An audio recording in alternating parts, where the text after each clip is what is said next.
Welcome to The Last Calm Word.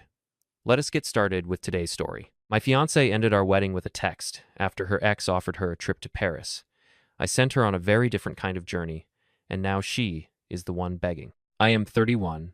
My fiancée, Lauren, 29, and I were together for 3 years, engaged for 8 months, wedding fully planned, deposits paid, invitations already sent. We live together in a condo I own. I work in commercial real estate development, which means long hours but stable money.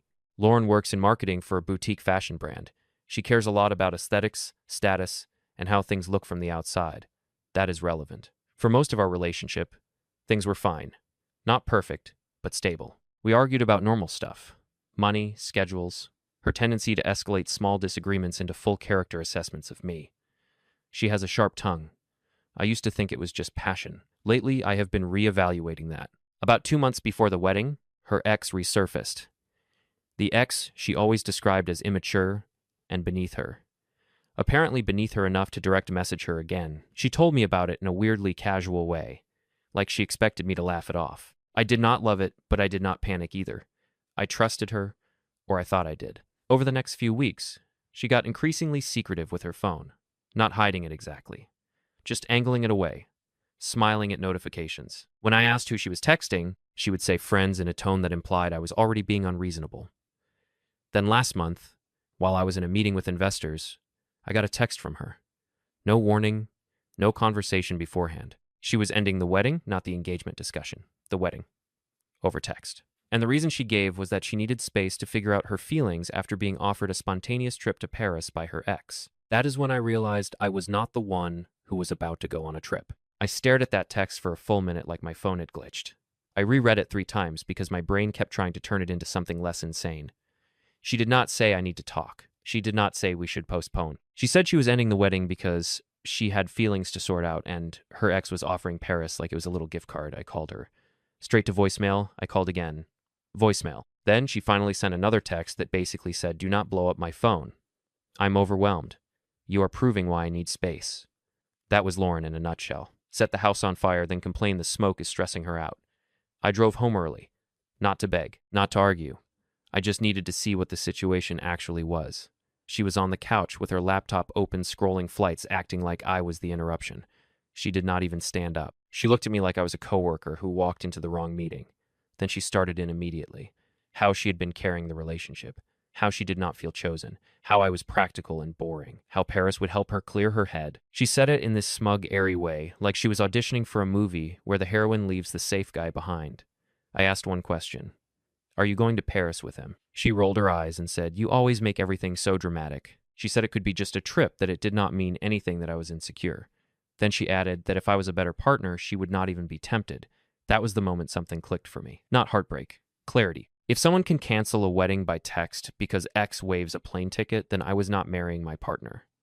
I was marrying a liability with good lighting. So I told her calmly that she was free to go, but we were done, and she was not coming back to my place like nothing happened. She laughed. Actually laughed. She said, "You cannot kick me out just because I am taking a trip." That was when I realized she thought I was bluffing. Lauren genuinely believed I was reacting emotionally and would calm down by morning. That is how our dynamic had worked before. She would push, escalate, say something cutting, and I would try to stabilize things. She expected that pattern. I did not yell. I did not argue. I asked a very basic question instead. Are you still planning to go on this trip? She said yes. Probably next week. She said it like she was confirming a hair appointment.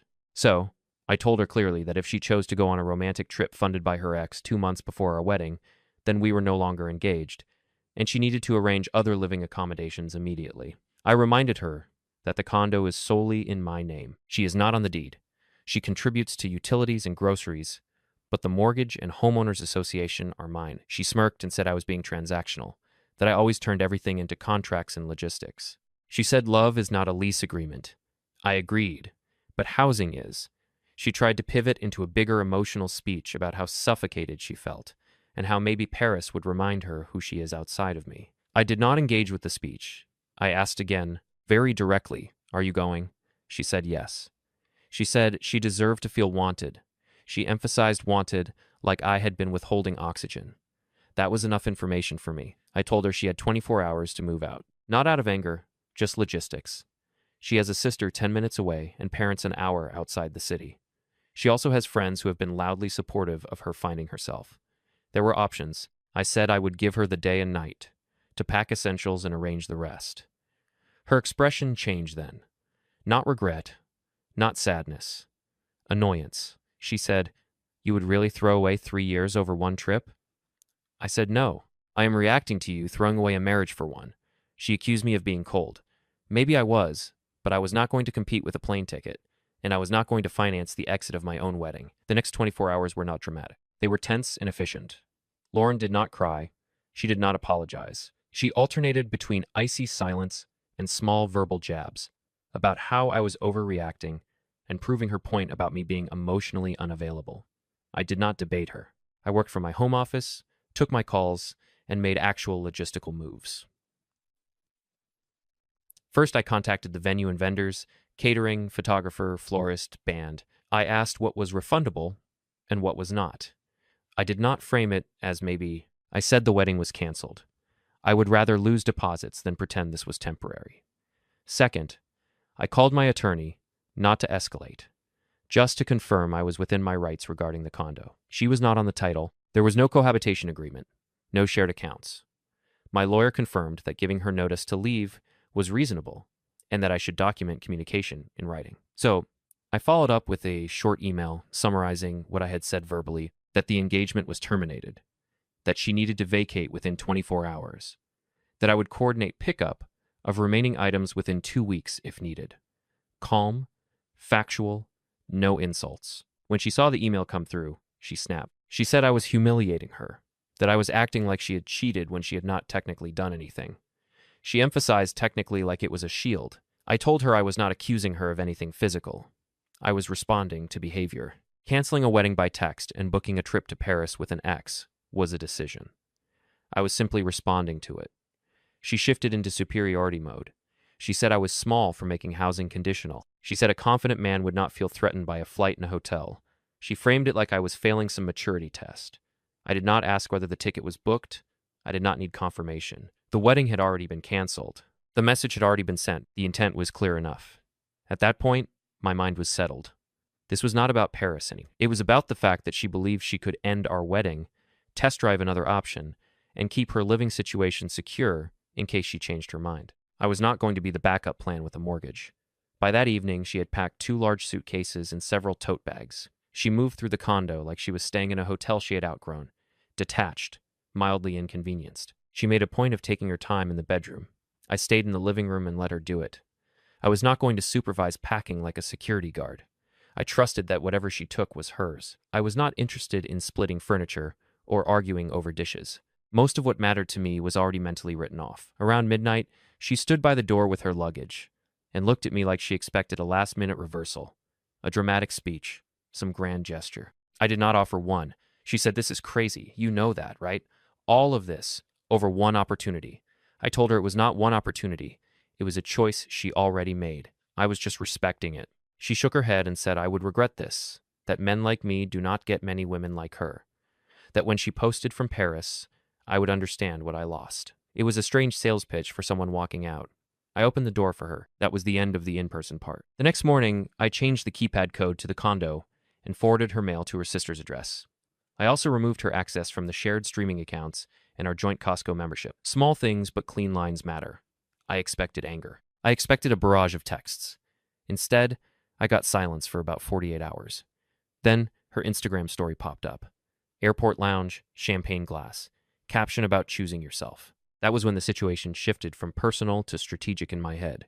Because if she wanted a trip, I was about to send her on a different kind of journey entirely. I did not react to her story. I did not reply. I did not send anything passive-aggressive. I simply watched long enough to confirm what I already knew. Airport lounge, champagne glass, caption about choosing yourself. That was the last update I saw from her because right after that I blocked her. Phone number first, then Instagram, then Facebook. I removed her from LinkedIn too, since she liked to curate there as well. I was not interested in front row seats to her experiment, and I was not going to give her access to me while she tested whether Paris felt better than stability. Blocking was not emotional, it was procedural. If she had chosen to end the wedding by text, she did not get ongoing access to me while abroad. Then I started tying off every remaining loose end. I contacted the venue and asked for written confirmation that our date had been officially released. I did the same with catering and photography. Anything refundable was sent back to my account since I had paid every deposit. I documented everything in a spreadsheet, losses included. Clean ledger. I also sent a short email to our guest list. The wedding will not be taking place. Thank you for your understanding. No explanation. No drama. I was not going to participate in speculation or defend myself in group chats. Then I called the jeweler and initiated the return process for the engagement ring. It was within policy. That refund alone covered most of what we lost on deposits. I canceled our honeymoon flights to Greece as well. Those were in my name. I did not announce any of it. There was no performance. But by the time she was halfway across the Atlantic, the infrastructure of our engagement was already dismantled, and she had no way to reach me directly to test whether I was bluffing. That silence was intentional. She landed back in the country 5 days later. I did not know the exact time because I had blocked her everywhere, but I found out indirectly. My sister called me that evening and asked what was going on. Apparently, Lauren had started messaging mutual friends saying she could not reach me and that I was overreacting. That told me two things. First, she assumed I would be waiting. Second, she did not expect consequences to extend past the airport. About an hour after that call, there was a knock on my door. Not frantic, not desperate, controlled. I checked the camera feed on my phone before opening it. She was standing there with a single suitcase and her carry-on.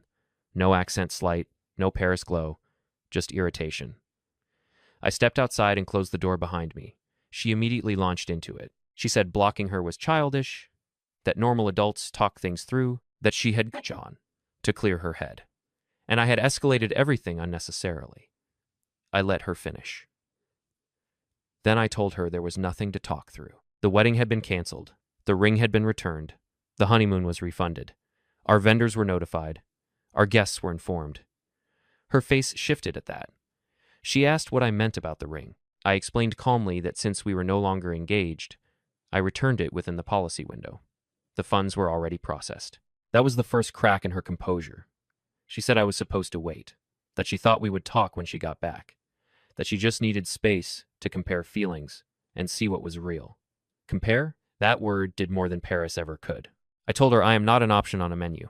If she needed to compare, then the choice was already made. She said she had not slept with him, that it was just dinners and walking around and talking. I told her it did not matter because the relationship ended the moment she sent that text, and I was not reopening negotiations. She did not leave immediately. Instead, she shifted into negotiation mode. She said I was being rigid, that real relationships survive doubts, that it was unrealistic to expect someone to never question their choices before marriage. She framed her trip like it was research, like she had done due diligence and now had clarity. I asked her one thing. If Paris had felt better, would you be here right now?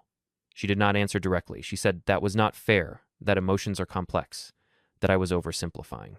That was answer enough. Then she tried a different angle. She said the ex was not what she remembered, that he was still immature, that he talked about himself constantly, that she realized I was stable and reliable. She actually used the word reliable like it was a consolation prize. I told her reliable is not an insult, but it is also not something you test drive against a backup. She stepped closer and lowered her voice. She said she was willing to forget the blocking, the cancellations, all of it, if we could just reset. She said no one even needed to know the wedding had been called off permanently. We could reschedule quietly. That is when I understood the real panic. It was not about love. It was about optics. Invitations had already gone out. Friends had already seen the Paris posts. She did not want to be the woman who left her fiancé for an ex and came back single. She wanted to revise the storyline. I told her there was nothing to reset. I had already informed our guests. There was no secret version of this, where we pretend it was a scheduling issue. Then I opened the door behind me, stepped inside, and told her this conversation was over. I said she needed to leave the property immediately and not come back without arranging a time through email for collecting anything she had left behind. She stared at me like I had just slapped her. She said I could not be serious. I told her I was completely serious. Then I closed the door. I locked it, and I did not reopen it when she knocked again. She knocked for about 2 minutes. Not hysterically, not screaming, just firm, controlled knocks like she still believed this was temporary. Then the knocking stopped. My phone started vibrating almost immediately after. Unknown number. I let it go to voicemail. Then another unknown number. Then a text from her sister asking if I could please be reasonable. I did not respond that night. The next morning, I sent one email. Subject line, retrieval of personal property. I gave her 2 available time slots over the next week when I would be present so she could collect whatever remained. I made it clear that after that window, anything left would be boxed and placed in storage at her expense. No insults, no commentary, just procedure. She replied within 15 minutes. The tone was different now, less sharp, more urgent. She said I was being extreme and that we needed closure. She said she felt blindsided by how final I was being. That word almost made me laugh. Blindsided? She ended our wedding by text so she could go to Paris with her ex. I responded within 24 hours. There was nothing sudden about that. She showed up during the first time slot. This time there was no speech. No philosophy about passion. She walked in quietly, looked around the condo like it already belonged to someone else, and packed the remaining clothes and cosmetics from the bathroom. At one point, she paused in the kitchen and said she did not think I would actually let her go. That was probably the most honest thing she said. I told her I am not here to hold someone who wants to test alternatives. She nodded, but it was not agreement. It was disbelief. When she finished, she stood near the door and asked if this was really it. I said yes. She waited a second longer, like there might be a twist ending. There was not. She left with the last of her things, and for the first time in weeks, the condo felt quiet in a way that was not tense. I thought that would be the end of it. For about 3 weeks it was. No messages, no surprise visits. Mutual friends stopped bringing her up once they realized I was not interested in postmortems. Work filled the space quickly. Deals do not pause because your engagement implodes. Then she emailed me. Not to argue, not to accuse. To ask if we could meet for coffee. She wrote that she had been thinking a lot. That Paris was not what she expected. That she realized she confused excitement with compatibility. She said she saw now that stability is rare and that she had taken it for granted. I read it once and closed it. 2 days later, another email. This one was less polished. She said she made a mistake. That the ex had already moved on emotionally, even while they were there. That she felt stupid. She said she missed our routines, the grocery runs, the Sunday mornings, the predictability. She said she would do anything to fix it. I did not respond. No clarification, no debate, no closure meeting. Silence was the answer. A week after that, she sent one final message, shorter, less confident. She said she hoped I would reconsider, that people make mistakes before big commitments, that throwing everything away over one lapse seemed extreme. I did not respond to that either, because from my perspective, nothing was thrown away impulsively. She made a decision when she canceled our wedding by text and boarded a flight with someone she once loved. I made mine when I refused to audition for the role of safest option. There is no anger left in me about it, just a very simple boundary. If someone needs to compare you to see your value, let them finish the comparison without you. She wanted Paris. I wanted certainty, and I chose not to compete. Thank you so much for watching till the end. Wishing you all the best, stay healthy, and take care.